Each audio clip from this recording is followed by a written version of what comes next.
Life has been very big.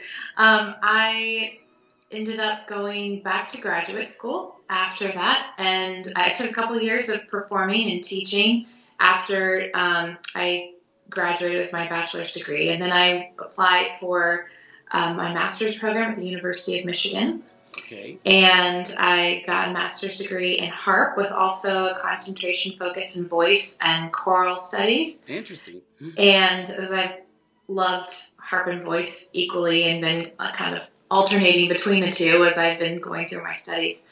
And then just recently I got recruited to be the music director at Green Spring International Academy of Music, which is in Richmond, Virginia, where I'm getting to do both of my loves. I get to perform as a harpist and conduct a harp ensemble and conduct the choir that's there and also teach privately. So are you teaching some harp privately as well?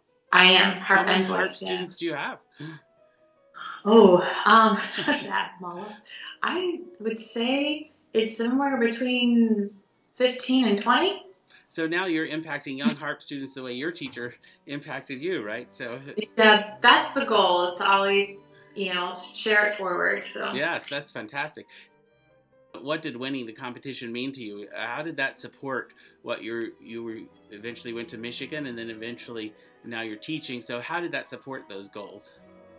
Well, I would say that, I had been doing a number of competitions leading up to the Rosen-Schaffel one, but being able to perform at that level, winning the competition, being able to subsequently perform with Gerard Schwartz and the Eastern Youth Festival Orchestra, that was such a tremendously exciting thing. And it felt like a really big marking point in my career of a certain high level of,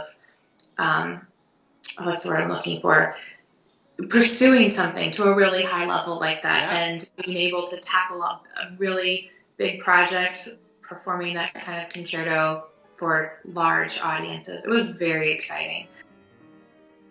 Tell me a little bit about what kind of advice you give to your own students now that you're teaching. What do you tell your students about competitions and about performance, and how do you prepare them to be kind of holistic artists as they approach this work?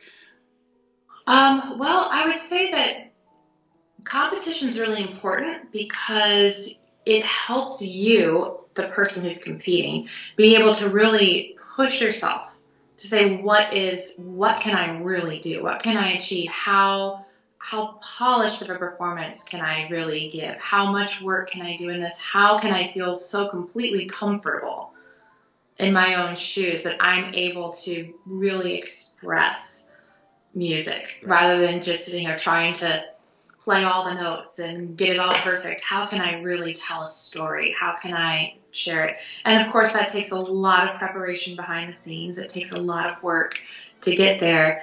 But competing is so much more about the entire presentation than it is just all of the notes and the rhythms and getting it all exactly up to tempo. Yeah, and from what I hear you saying a little bit, I think if I paraphrase that, it's a lot about it's about communication. Right? It totally is. Communicating the story of the piece with the audience, communicating your story through the piece to the audience, right? I mean, there's a lot of communication that's going on, and the preparation that you do sort of simply helps you with that communication, doesn't it? It makes it easier to talk to those people in that moment of that conversation. To come to a concert and to walk away and say, I felt something. I was moved. It caused me to reflect. Then they take value from that performance in a whole nother way.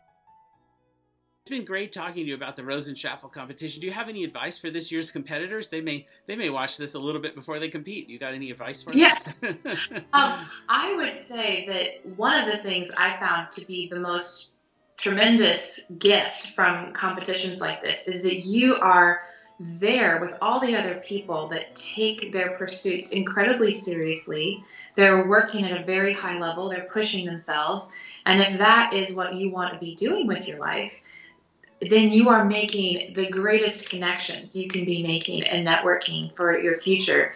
And also to just take it all in, to absorb the moment, enjoy it, clearly there's lots of work and focus that goes into it, but the preparation leading up to it's where all the hard work is. And when you're there in the moment, just really enjoy it fully.